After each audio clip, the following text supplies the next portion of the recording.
Hi, I'm Ben Mankiewicz. Welcome back to TCM, where we're starting the new year with a salute to Jean Arthur.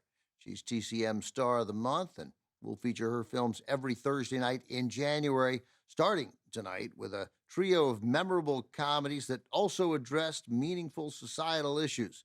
She made all three with director Frank Capra in the late 1930s. We just had their first collaboration, Mr. Deeds Goes to Town, which became an important hit for both Capra and Arthur when it premiered in 1936.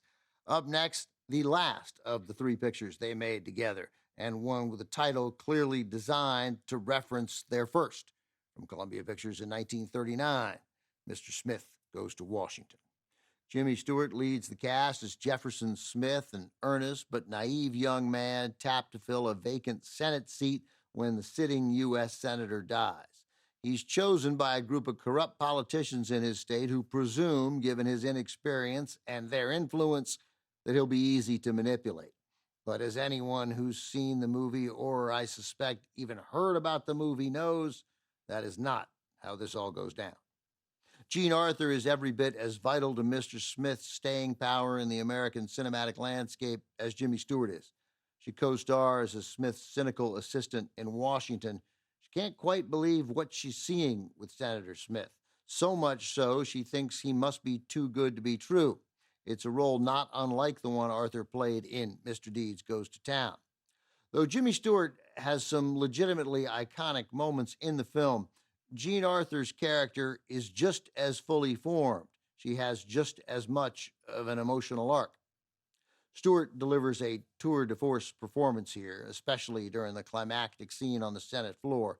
But as you're watching an exhausted Senator Smith stand up for American ideals, pay attention to Jean Arthur and how she reacts to Stewart. She's a mirror for everything the audience is thinking and feeling, and she manages to make it all seem entirely authentic. The top-tier supporting cast also includes Claude Rains, Thomas Mitchell, Edward Arnold, Guy Kibbe, Beulah Bondi, and Harry Carey. From director Frank Capra in 1939, nominated for 11 Academy Awards, winning for Lewis Foster's original story, this is Mr. Smith Goes to Washington.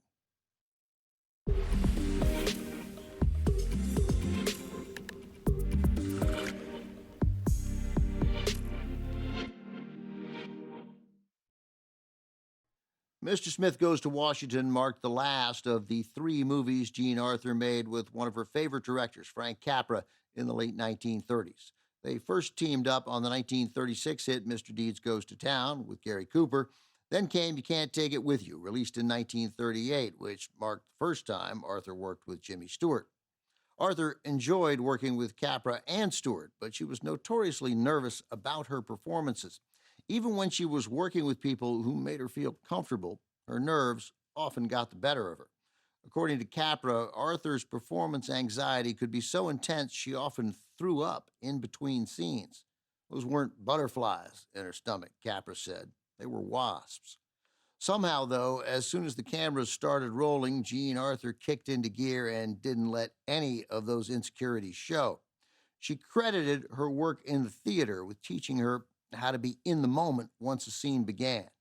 I learned to face audiences and to forget them, she said, to gauge the reactions of hundreds of people and yet to throw myself so completely into a role that I was oblivious to their reaction. Up next, Arthur and Stewart return in the second film she made for director Frank Capra, a screwball comedy from Columbia Pictures in 1938. You Can't Take It With You is ahead on TCM. Next on TCM, You Can't Take It With You. Then the ex-Mrs. Bradford. And later, Footsteps in the Dark. TCM's right behind you tonight.